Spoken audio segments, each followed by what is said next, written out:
What's up guys, Erdem here. Today I will review the Lenovo Y700 gaming laptop, the 4K edition. This is a 15-inch gaming laptop which I got as a mobile workstation recently.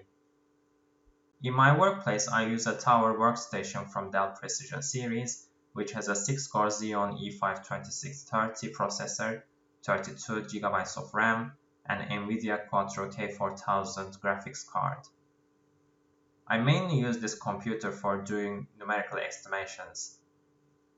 I got the Lenovo Y700 gaming laptop as a mobile workstation to complement my work, and so far in my opinion I think it gives the best value for money. It comes along with Intel Core i7 6700 Skylake processor, 16GB of DDR4 RAM, and 512GB of SSD storage. What separates this laptop from rest of the crew is its 4K resolution screen. I upgraded to this laptop from a 5-year-old Dell Latitude laptop, so in my opinion this was a major upgrade.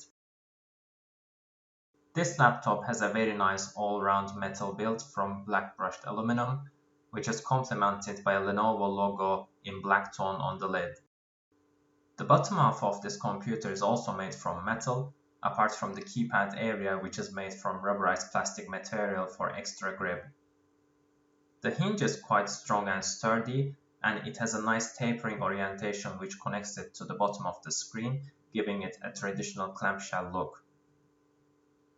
Some people could be curious about the quality of the keyboard, so it's been a little longer than a month since I started using this laptop, and almost always I connect a USB keyboard from ThinkPad, which I think is best for writing. And of course the speakers. This pair of JBL speakers is simply amazing for watching movies or streaming media, and I have another pair of JBL Pebbles to accompany this system, but so far I couldn't find an intelligible way to make them work at the same time, so if any of you guys know how to do it, please comment down below and help me out. The third speaker is a subwoofer mounted at the bottom of the laptop, which gets a little bit blocked when the laptop is on the table, but I usually use a laptop stand, and this kind of setting gives the best potential of this system. Unfortunately, the backlit keyboard only emits red light, which is a letdown for me. I would have preferred if it was just white LEDs, but in my opinion this system still gives the best value for money, especially for people who consider to buy it in the first half of 2016. Before making my mind up to buy this laptop, I considered a number of different options, one of them being the HP Omen. Although I never had a hands-on experience with HP Omen, I always think that the styling was quite nice, so it was one of the options that I considered. In my opinion, HP Omen had 3 key problems, the first one being the fact that it didn't have a 4K resolution screen. Secondly, the RAM belonged to a previous generation DDR3 RAM, which should eventually be slower than the current Lenovo Y700. And finally, the pricing.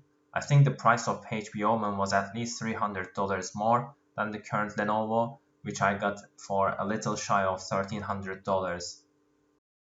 Another option that I considered was the MacBook Pro, but MacBook Pro suffers from the same problems as those of HP Omen, the fact that it doesn't have a 4K resolution screen, so eventually it should be worse for future-proofing, and on top of that the RAM belonged to a previous generation DDR3 RAM, and finally the pricing.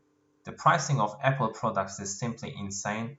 It costs almost twice as much as the current Lenovo Y700, so it has much worse value for money. Some of you guys might be thinking, are you crazy? What happened to the Alienware? Okay, the Alienware. Don't get me wrong, Alienware laptops are great. We have a 2-year-old Alienware 17 at the workplace which we use for presenting stimuli in functional MRI. Obviously, the Alienware 15 is a much better laptop than the current Lenovo Y700. It comes along with GTX 980M graphics card with almost twice as much as video RAM as the current model. But there are 2 key problems with the Alienware. First, the nearest comparable model costs almost twice as much as the current Lenovo, and secondly, the weight. According to their website, Alienware 15 weighs around 3.2 kilos and Alienware 17 weighs around 3.7 kilos. But based on my experience with Alienware 17, I think that model feels much heavier than 3.7 kilos and it's almost unbearable that I wouldn't call it a gaming laptop, it's more like a portable gaming desktop. So guys at Alienware, if you are somehow listening to this review, and if you can manage to bring down the weight of the Alienware 17, the high-spec model, down to 2.3 kilos in the next 5 or 6 years, count me in. Otherwise, it's a very tough decision to make. Some of you guys may be wondering if it's all roses with this laptop. Of course not. The main problem with this laptop is the unavailability of enough number of ports. This kind of device should come at least with an additional USB 3.0 port, USB Type-C for future proofing, Thunderbolt, and an express card slot. Especially an express card slot would have been brilliant because it would allow connecting an external graphics card to play the most recent games in ultra settings in native 4K resolution, but also for GPU programming. This is because, in my opinion, the Core i7 Skylake processor is quite powerful enough, but the mobile GPU is the first candidate to become a bottleneck in this system. I think Alienware addressed this issue quite nicely with their graphics amplifier, and I think Lenovo should speed up their game as soon as possible to join this club. But as I stated previously, the Alienware weighs too much to carry around, and I have a rather mobile lifestyle, so it was out of question for me. So now let me progress with the benchmarks. The first one is a workload benchmark based on a script that I wrote on my own. I wrote a code which simulates human decisions in 20,000 different environments, and it will upload parameters and save outputs into different directories. So I will be running this code on the Xeon Workstation, Alienware 17, and Lenovo Y700. In the meantime, I will use the Open Hardware Monitor to record the internal temperatures for both the CPU and the GPU, and I will report them along with the time it takes to complete the task. As one might expect, the Xeon Workstation runs fairly cool. The CPU temperature 43 degrees, GPU temperature 39 degrees, and it takes only 242 seconds to complete the task. On the other hand, Alienware 17 runs fairly hot. The CPU temperature 68 degrees, the GPU temperature 43 degrees, but it took only 104 seconds to complete the task, so definitely smashing the performance of the Xeon Workstation. And finally, the Lenovo Y700 runs fairly low, so CPU temperature around 50 degrees, GPU temperature 36 degrees, but it took additional 20 seconds to complete the task, in total completing it in 124 seconds.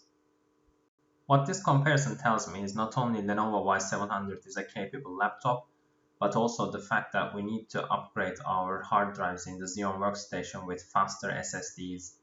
So guys, if you're planning to spend some cash on your system, please remember that it's not only the raw processing power, but it's the fine balance between the components which reveal the true potential of a system. Next up, I will use the GPU benchmarks, which is embedded in Lightworks, the video editing software. As we shall see, running this GPU benchmarking does not create too much burden on the CPU, but I'm not 100% sure how informative this GPU benchmarking will be. So after this, I will be running Cinebench R15 for completeness. So going through the list of results, these are all frames per second units. So host to the GPU transfer 342, GPU to the host transfer 130, shader performance 1133, playback performance 283, and render performance 101 frames per second. So next up I will be shooting Cinebench R15, and in the meantime I will keep on recording the screen with the action software. Now I run the Cinebench R15 twice. The highest score that I got for CPU rendering is 654, and the highest score for the OpenGL turns around 50 frames per second. Overall, I think Lenovo did a very good job with this laptop. The specs in this 4K edition model is quite nicely balanced and it gives a very good value for money. I think they improved on many aspects which were problematic in the previous generation, and as a current user, I can confidently recommend this to anyone who is interested in. So guys, thank you for watching. This completes my review of the Lenovo Y700 gaming laptop, the 4K edition. Please like or share or comment down below if you want to see further details. Many thanks for watching again. See you in the next one.